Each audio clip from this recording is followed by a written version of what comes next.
Okay, let's talk about inequalities involving absolute values. In this first example, we have an inequality with absolute values. So we have absolute value of x less than or equal to 3. The question is, which values of x satisfy this inequality? So it is easiest to answer this question by looking at the number line. So for example, suppose x equals 1. Well, absolute value of 1 is less than 3, right? 1 is less than 3. 2, absolute value of 2 equals 2, and 2 is less than 3. So this is also a solution. In fact, anything less than or equal to 3, any positive number less than or equal to 3, they are solutions. But if the numbers are bigger than 3, absolute values of these 4 or 5, they are bigger than 3, so they are not solutions. Now let's look at the negative numbers. Absolute value basically takes out the negative sign. If you remove negative signs, it just looks like positive numbers like 1, 2, 3, 4, 5.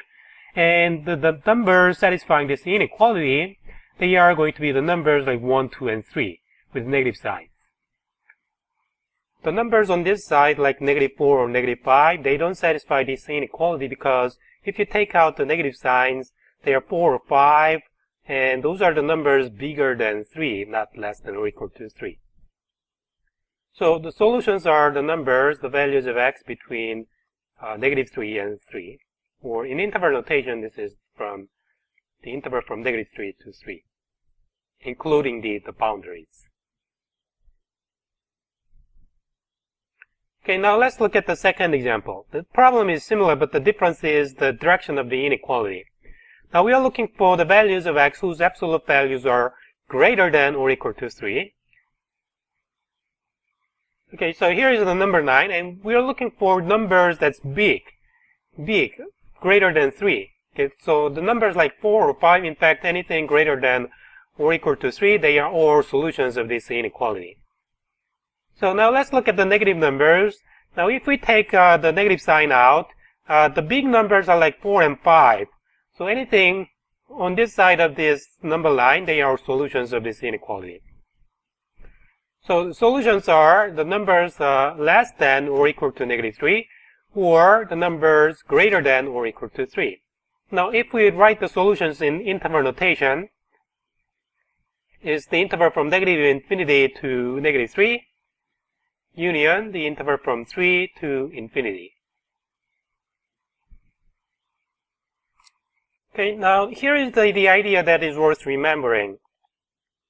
If we have an inequality with absolute values, if the inequality is less than or equal to, then the solutions are the numbers close to 0.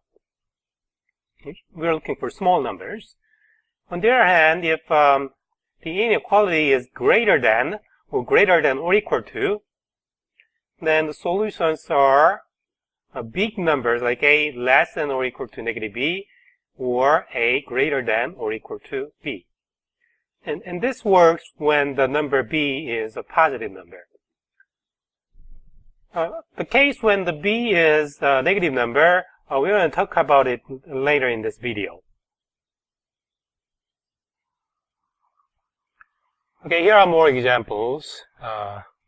Let me write the formulas again. If absolute value of a is less than b, then a is less than b and greater than negative b. So if we apply the formula to this problem, we have this 3x minus 1 between 5 and negative 5. And we can solve this inequality by adding 1, and then dividing everything by 3.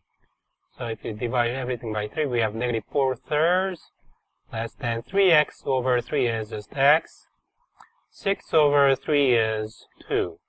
So we get this solution here. For the second inequality here in the formula again, absolute value of a is greater than b, then a is less than negative b, or a is greater than b. So apply the formula over here. We have 2x minus 4 less than negative 6, or 2x minus 4 greater than 6. And we can solve these inequalities similarly. We add 4 everywhere, plus 4, and we have 2x less than negative 6 plus 4, which is negative 2, and 2x over here greater than 6 plus 4, which is 10. And if we divide everything by 2 now, we have x less than negative 1, or x greater than 10 over 2, and that's 5.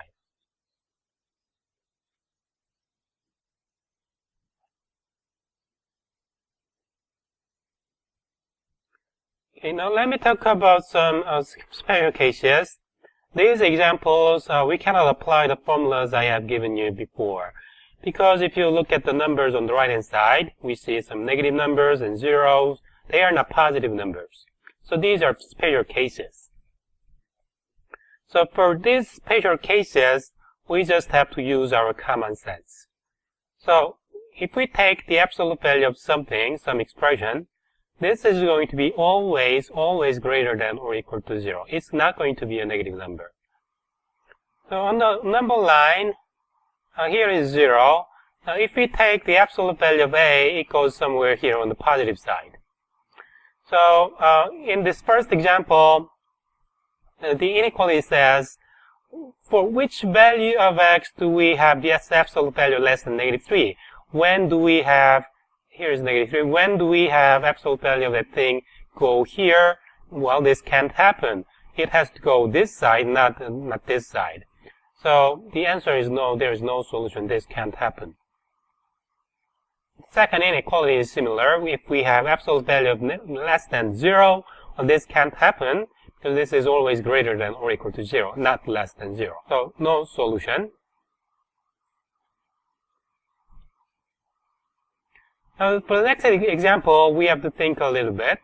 If the absolute value of something is less than or equal to 0, well, it can't be less than 0, but it could possibly be 0. So this is in fact the same as saying absolute value of x minus 1 equals 0. And this happens when x minus 1 equals 0 or x equals 1. So this is a solution. Okay, now let's look at the next three examples. So this number is always positive or 0, so this is always greater than a negative number. So no matter what the value of x is, this is always true.